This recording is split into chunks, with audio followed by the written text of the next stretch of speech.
Good morning, everybody, or good day to you. Depends upon what time you're actually watching this presentation. My presentation is going to be on my community-based organization by the name of Caring Hearts. In our society today, it wouldn't be difficult to find adolescents that are having a difficult time in life. Although this is not a difficult task, the problem is not the challenges that many of our adolescents face on a daily basis, but the biggest problem is that many of them have challenges and they're left alone basically to try to navigate through these challenges. They're left to face these challenges alone for various reasons. One reason is that many parents today are just find themselves extremely busy. They're stretched and they're challenged with many issues on a daily basis, on their jobs, concerning their daily demands. And when you think about it, when parents are overworked and stressed, it's extremely difficult for them to have the proper awareness concerning their children. Many believe that if their child is performing well academically, that it also means that their child is doing well physically and emotionally, and we know that that is far from the truth. The truth is that many adolescents can appear to be doing well academically, but find themselves struggling emotionally and may have a hard time communicating their struggle.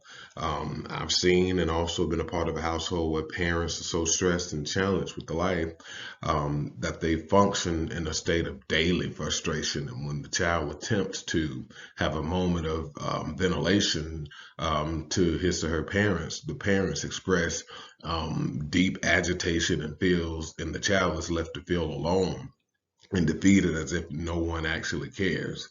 And so Caring Hearts, what is Caring Hearts? Caring Hearts is a community-based organization with the goal of bringing awareness to daily challenges such as for adolescents in our community that are faced with depression, fear, anger, worry, anxiety, guilt, loss, relationship trauma, grief. And so we have a lot of our adolescents that actually carry all of this around and they're doing it in a way that's silent, and which is not a good thing. And Caring Hearts, we want to actually help adolescents in the community deal and process these things properly. Many adolescents, they're dealing with low self-esteem, bullying due to lack of, sometimes it stems from lack of basic resources such as adequate food and running water, and we'll cover that. These are problems that they silently carry with them to school on a daily basis, and they're expected to perform at a high level, and it's often hard. They have a hard time doing this when they got all of this going on. And so basically, after internalizing these issues or feeling as if their voice is muted, many adolescents find themselves dealing with the challenge of depression. And this is why Caring Hearts is being established, because we want to help the adolescents deal with their depression. Research shows that 8% of adolescents in the United States are challenged with depression.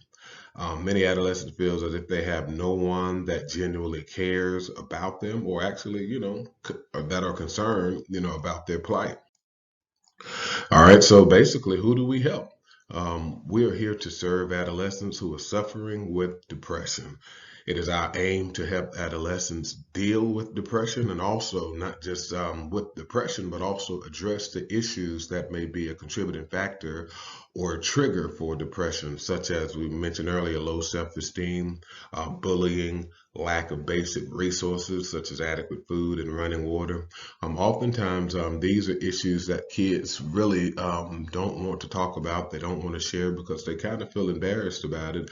And then the more they internalize it, instead of expressing, instead of having expression, they get to the place to where they're dealing with depression. They internalize everything, and they don't feel like they have anybody to talk to. about it.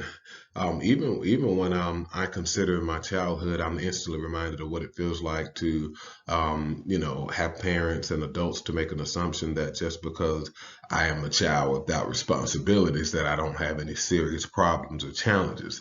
And many of us know that that's far from the truth as well. These were moments to where I didn't question the love, but rather I questioned the care. This was extremely tough because I understood that no one could or would help without the proper understanding of my challenges. When I consider the suicides that has taken place within my community within the last 8 to 10 years, I believe that it's necessary for my community. Program is necessary for my community here in Montgomery, Alabama, just basically to have an outlet for adolescents to receive care, unconditional support, and help. I believe that it is vital that my community provides a safe place for adolescents that are silently or fearfully facing various challenges of life and facing them alone. And that's our goal. We don't want them to have to face these challenges alone. And after recognizing this void in my community, I have been burdened with the desire to create and open a community-based organization by the name of Caring Hearts. Our goal is to bring awareness in reference to the daily challenges that our adolescents in our community are faced with. So that's what we want to do, and we want to help with those. Our initial goal is to make sure that the community, that everyone is aware of the mission of Caring Hearts. We want them to know that we genuinely care and have a great concern about them regardless of their age. If we go forward here, availability. What type of availability will Caring Hearts have or provide?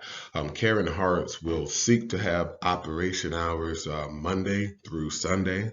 And that may seem like a lot, but I believe that we can't isolate or predict when help will be needed.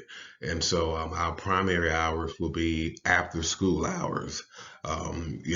After a child has had a rough day or so, we want to be there available then to help them kind of detox from that day. It's our goal to be available to assist adolescents of our community when they need it the most, not when it's just convenient for us. Because if we're caring hearts and caring, if you really care, you do what's necessary to help those who you care about. We do not want a single child to carry the weight of a problem such as bullying, low self-esteem, or peer pressure home with them.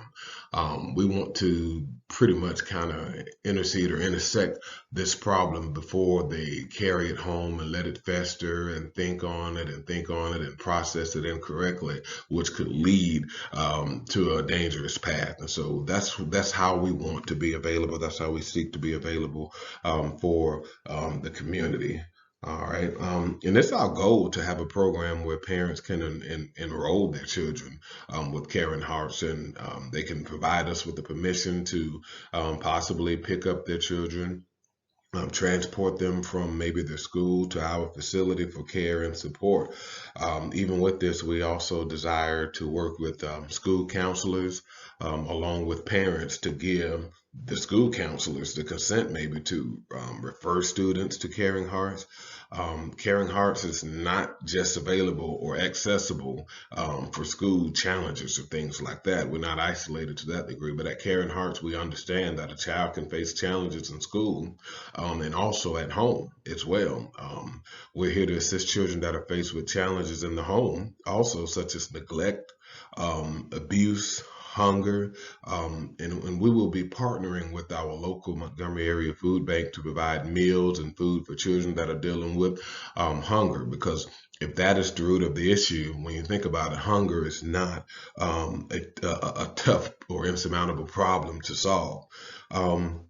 Although our ultimate aim is to help adolescents that are battling with depression, we do understand that there will be other issues that we must address and that we must fix along the way. So we got to find out what the root of it is, and that's our goal. We care, and so we want to take the time to find out what the problem really is. And we do understand that there'll be other issues, so I wanted to say that. And so after a strong urge or desire to create or start Caring Hearts, I realized that there would be necessary research that needs to be done to validate or back my desires or my urges. And I definitely realized the importance of research.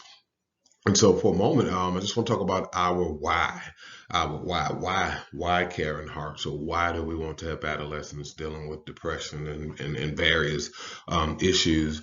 Um, if we're hazy on the what, if sometimes the what is not able to be reached immediately, or if we struggle with obtaining our what concerning Caring Hearts, I always want to make sure that we have a strong why. I want our strong why to be not just about making money and things like that, but our why, I want it to be so strong that even when challenges are faced for us, that we're able to press through and that we're able to go out of our way. Because if we have a strong enough why, it'll allow us to go out of our way to provide assistance and help, and to do it to the best of our ability. And research shows that 8% of adolescents in the United States are challenged with depression, and many adolescents feel as if no one genuinely cares or is concerned about their plight.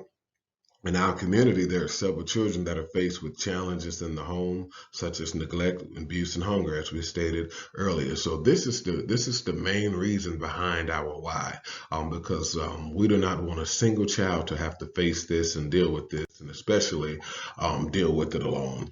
And so we've done some research, and we're at the point now to where the first part of the research that I actually chose to do was action research.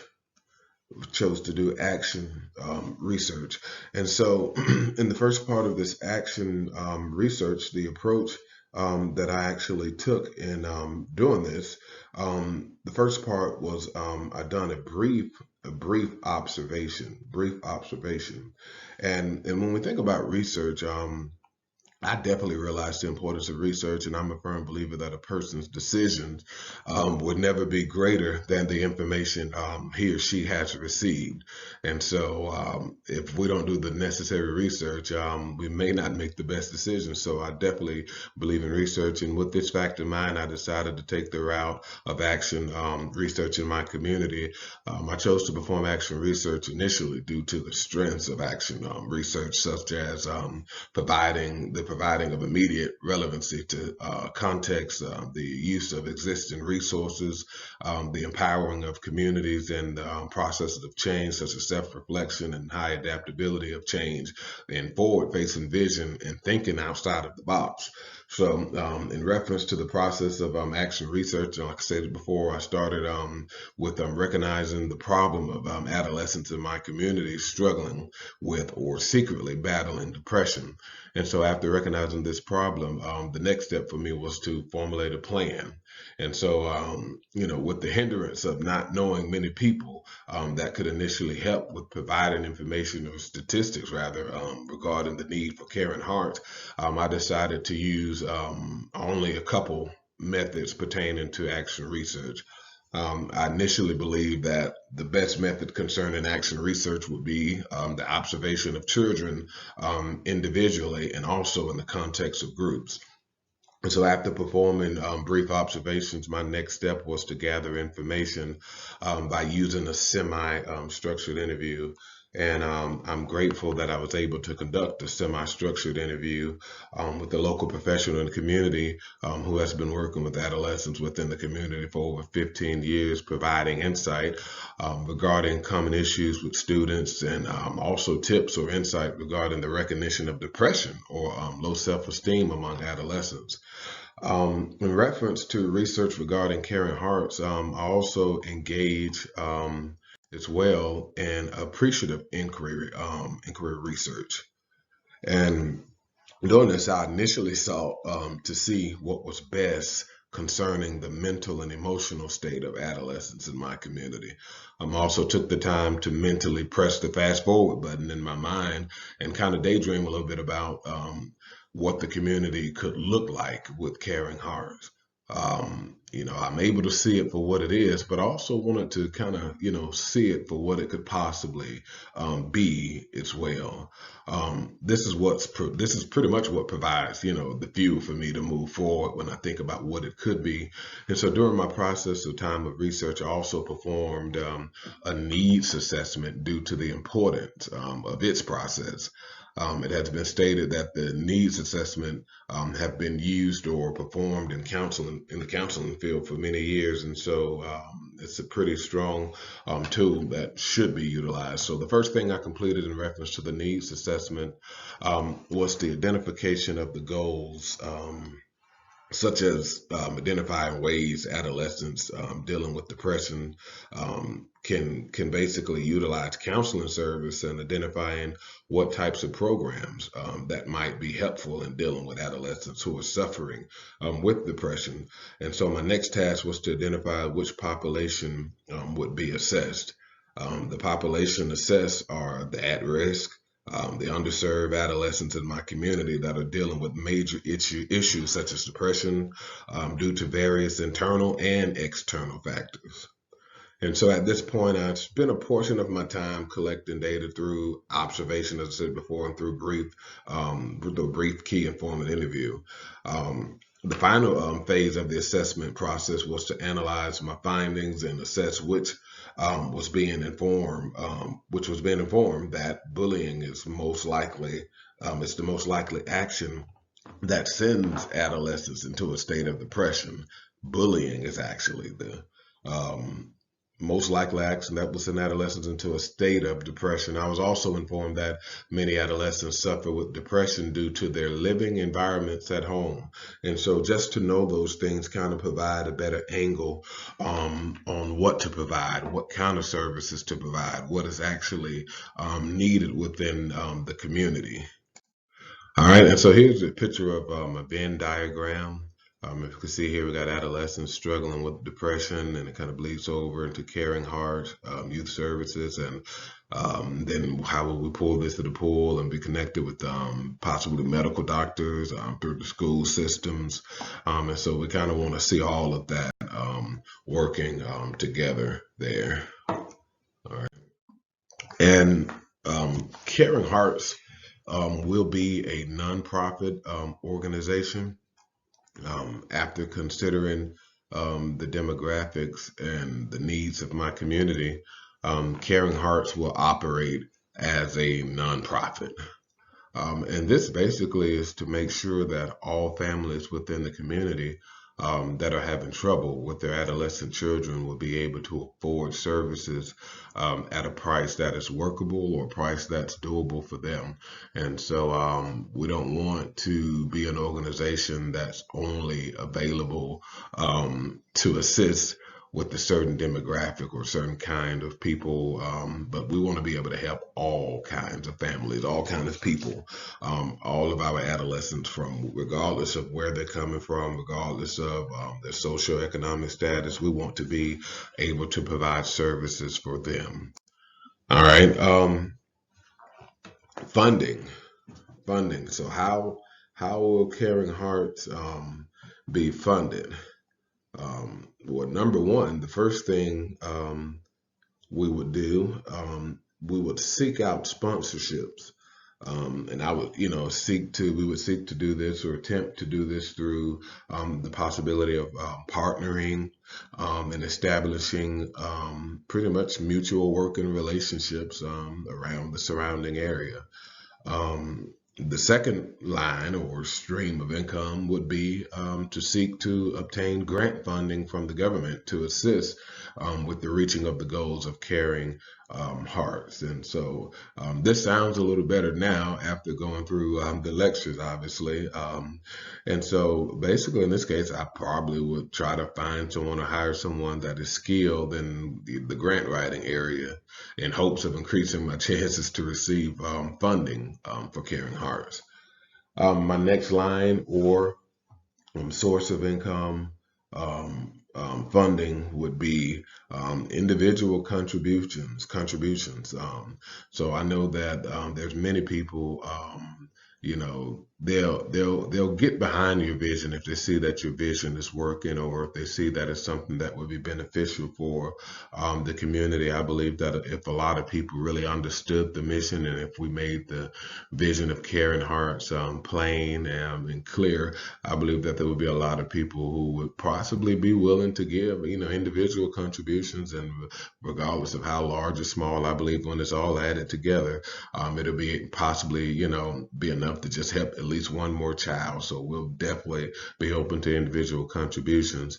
And it's been said that the meat and potatoes of most non-profit organizations are the individual contributions. So we definitely will be open to that. And so basically, I would seek to accomplish this by offering multiple ways to give to Caring Hearts. And finally, the last way we would try to obtain funding would be by the way of special events such as charity walks, sporting events, and etc. All of those different types of things. This will also provide a way to become more involved in the local community and allow Caring Hearts to give back as well. So this is Caring Hearts, and pretty much in a nutshell, it's much more to the program than this, but I hope that this provided you with some information regarding Caring Hearts, and regarding the heart behind Caring Hearts, and regarding the direction of Caring Hearts. And so thank you so much for your time. I hope you all have a great day, and I hope you have a wonderful Thanksgiving.